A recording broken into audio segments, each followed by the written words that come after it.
Welcome back to my channel, and thank you for your interest in my video about Dr. Ben Carson. As a scientist and now a YouTube content creator, I think I've become a bit of a stickler for details, in addition to falling in love with making these little introductions. So in the video, I did some research afterwards, and there's actually another term for the twins that Dr. Carson separated. So in the video, I refer to them as Siamese twins, but I think the more medical term, or the term that's used more in medicine, in which I use in my blog post about Dr. Carson, is conjoined twins. So Siamese twins and conjoined twins are synonymous. I also want to say that in the video, I talk about leaving the article about Dr. Carson being kicked off the church grounds in the description box, in addition to my blog post on him. But I'm also going to leave my blog post on the word cooning, which is relative to this topic. And I'm also going to leave my blog post about who belongs and doesn't belong in the new Museum for African American History and Culture. So with that, please enjoy the video. Please like this video, please share it, and please subscribe to my channel. Enjoy. Bye-bye.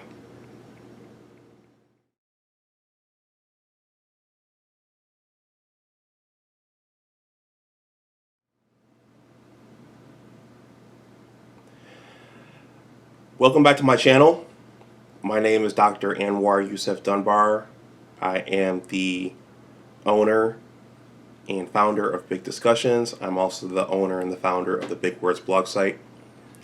The information for my blog is on the banner for this channel, as is, or should I say, as are all of my social media contact info. That part is always a bit of a tongue twister, so I have to remember to go slow when I do it. Today is August 4th, 2019, and as I described in one of the previous videos, I had something else that I wanted to say, or something else coming out of the pipeline following the aftermath of President Trump's comments about Representative Elijah Cummings and Baltimore. So, as you can see, I'm wearing my Michigan medical t-shirt. As you know, I am an alumnus of the University of Michigan. I have a PhD in pharmacology from the university, which, while it is a part of the pharmacology department, it was a part of the program, was a part of the Rackham School of Graduate Studies. It also had one foot in the medical school. So we were part of the university's research arm of the medical school. And one of the medical school's most notable alumnuses is Dr. Benjamin Carson, who is now the director of HUD under President Donald Trump.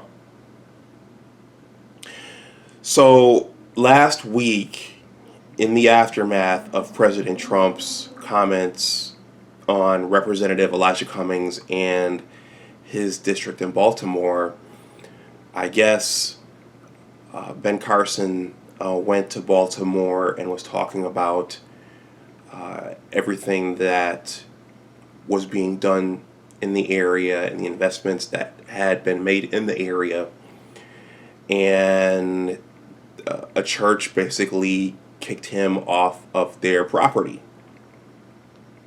And I'm going to leave that article in the description box below. I want to shout out David Lorenzo Glover, the controversial counselor. He's been on my channel a couple times, and we've talked about dating related stuff, but he posted that article on Facebook, and I'm going to share it in the description box below. Dr. Carson is an intriguing figure to me. I wrote a blog post on him during the 2016 primary, and I think I wrote that while the Examiner was still open. So I was still writing for the Examiner, and I wrote a piece on him back then because he was one of the Republican candidates in the primary. And I didn't think he would get the nomination, but I thought that his story was and is very, very important, and I still swear by that. So I wrote a story on the Examiner, and this year I republished that piece on my blog for Black History Month because he is a part of Black history. You know, no matter how much folks despise him and hate him at this point, he is a part of American history and a part of Black history. And I'm going to leave that blog post in the description box below. I shared that blog post in numerous groups on Facebook, and I particularly shared it in a group called Black Contributors to STEM. And I want to shout out Michael Lyles, who runs that group. Michael has been very accepting of my blog content in that group. And I actually sent Mike a message before submitting it to that group. And I said, Mike, hey, I'm going to submit this to the group, but I understand that there's going to be backlash when I submit this piece because of the way Ben Carson is perceived now by many Black people. And Michael was cool about it. He said, you know what? He said, Anwar, that's fine. Submit it. I'm going to post it up and accept it, and people can say what they can. And as expected, there were numerous comments under the piece with disparaging remarks about Dr. Ben Carson. But surprisingly, there were numerous comments and remarks that were positive about Dr. Carson. So the community seems to be pretty split on his legacy and who he is going forward. While there are quite a few who have discarded him altogether because he is a conservative and he is a part of the Trump administration. Surprisingly, after I submitted it to that group, and I did tweet it, that piece, it moved up the leaderboard on my blog. And so my blog, the plugin that I use for my social media shares is called Social Warfare Pro. And there's a part of that plugin that lists out the most popular posts in the margin of the cover page of my blog. In one day, like magic, my post on Dr. Carson, it ascended to about, I think right now it's at 233 social shares. So that post, it started off slow in terms of social shares, and then it exploded up. And that told me that while Dr. Carson has his detractors out there, he still has quite a few supporters. And he still has quite a few folks who consider him an iconic figure, regardless of his politics.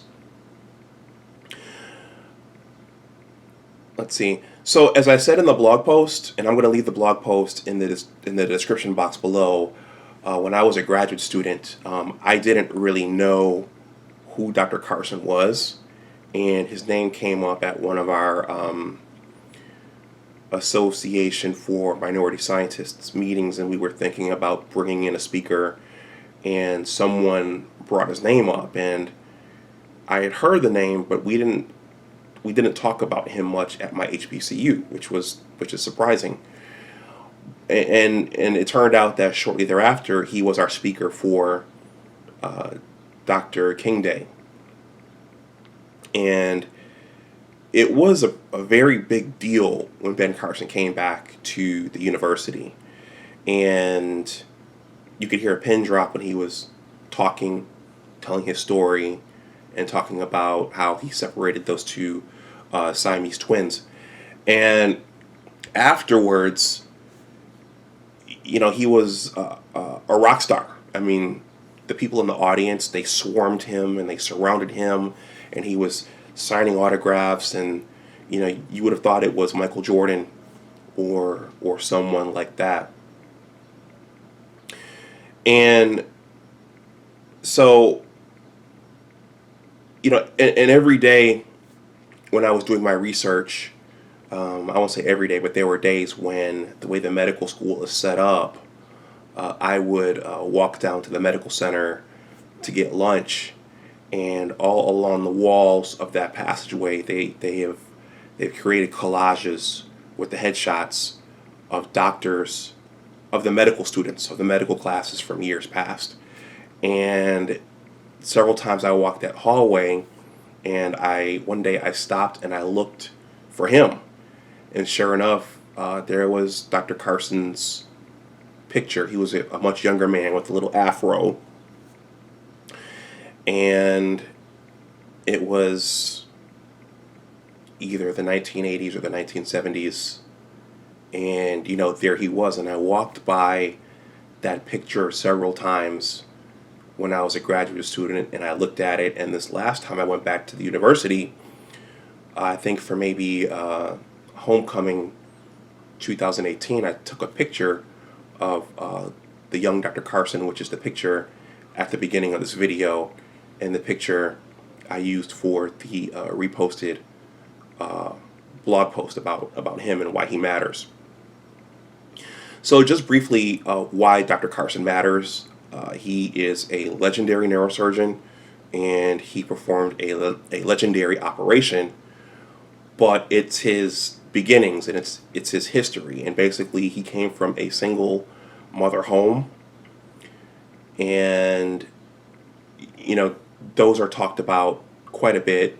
I don't need to go into that, but basically, those aren't the most optimal circumstances for kids growing up. And in the black community, there are a lot of single mother households. He wasn't always the best student, and he was often the butt of jokes as a child from his classmates.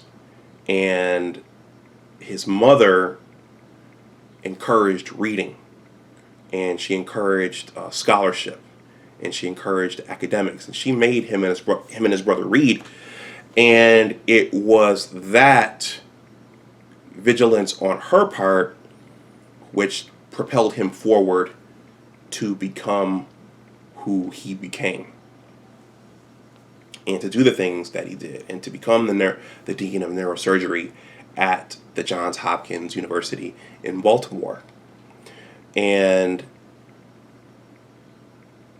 there's an interesting blurb in the article about him getting removed from the church, which I'm leaving in the description box below, which says that he actually treated kids in the Baltimore community, and he felt conflicted about having to send them back out into the communities that they came from. So I thought that was interesting. But why he matters and why he will always matter is because he came from a single parent home.